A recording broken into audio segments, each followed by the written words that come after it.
Promotion भाई साहब तगड़ा है। एएसओ से सीधा अंडर सेक्रेटरी पोस्ट तक चले जाते हो 12 से 15 सालों में। यहाँ पर इनकम टैक्स इंस्पेक्टर से मैंने कहा इनकम टैक्स ऑफिसर बनते हो, पहले इंस्पेक्टर होते हो, फिर ऑफिसर बनते हो, फिर यहाँ पर मतलब प्रमोशन होते होते होते होते एक समय आता है कि आप यूपीएससी के द्वारा जो लोग डायरेक्टली आईआरएस ऑफिसर बनते हैं और आपका प्रमोशन होकर के डायरेक्ट आप आईआरएस ऑफिसर तक जा सकते हो। सोचो कितनी बड़ी बात है। ईडी वालों में भी वैसा ही है मेरे भाई, पहले यहाँ पर एईओ, फिर उसके बाद में यहाँ पर एडिशनल डायरेक्टरेट, मतलब आप वहां तक भी जा सकते हो 12 से 15 साल में। वैसे ही सीएसएस में है मेरे भाई, अंडर सेक्रेटरी तक के पद पर आप जा सकते हैं। और जीएसटी वालों की भी है, इंस्पेक्टर से लेकर सुपरिटेंडेंट तक, सुपरिटेंडेंट के पोस्ट तक आप जा सकते हैं प्रमोशन कर करा करके। कई जगह पर इंटरनल डिपार्टमेंटल एग्जाम होते हैं, अगर उसको पहले दे दिए तो प्रमोशन बाकी लोगों की तुलना में और जल्दी हो जाएगा। बाद में भी पढ़ने की इच्छा रखते हो तो पढ़ो मेरे भाई, पेपर दो यहाँ डिपार्टमेंटल एग्जाम और यहाँ पर नौकरी लेकर के जाओ। पावर की बात करें कि भैया पावर किसमें ज्यादा है, पावर और पैसा, यही तो दो लोगों को चाहिए और क्या चाहिए। पैसा सब में दिखा दिए लगभग बराबर ही है, ठीक है। बाकी किसी के मन में ये इच्छा ऊपर की कमाई क्या है तो वो हम यहाँ पर नहीं बता पाएंगे भाई, समझदार आप हैं, आप खुद जानते हैं। ऊपर की कमाई मतलब ये मान करके चलो कि उसको कभी सोचना भी नहीं चाहिए।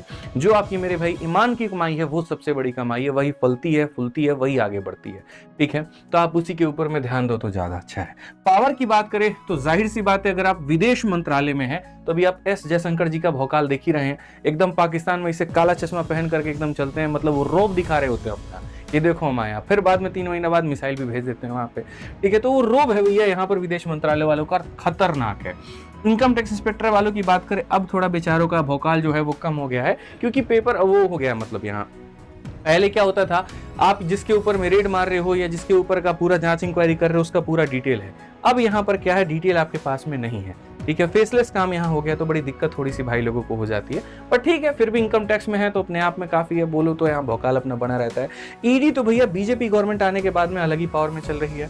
कोई विपक्षी मंत्री हो यहाँ पर हमारे बीजेपी वाले भाई साहब लोग छोड़ते नहीं है, तुरंत यहाँ पर ज्यादा बतिया रहा, ईडी भेजे काम कर, भेजो ईडी भेजो वहाँ पे, तो वही लाइन बराबर हो जाता है, समझ रहे बात को लेकर के। तो ईडी वाले तो अलग ही है, मतलब पावर में आप चलते चलते बोलो भैया ईडी में है, फिर उसके बाद देखो काम नहीं बने तो बताना। गृह मंत्रालय और ईडी भैया फुल फॉर्म में है पूरा का पूरा, ठीक है। सीएसएस वाले ठीक है भैया, आप किसी को बोल दो सचिवालय में काम करते बहुत ज्यादा फर्क नहीं पड़ेगा, ईडी में है तो भैया बहुत फर्क पड़ेगा, ये वाली कहानी है। तो सुकून चाहिए तो तुमको पावर क्या जरूरत है, यहाँ पे सुकून लो फिर बात खत्म।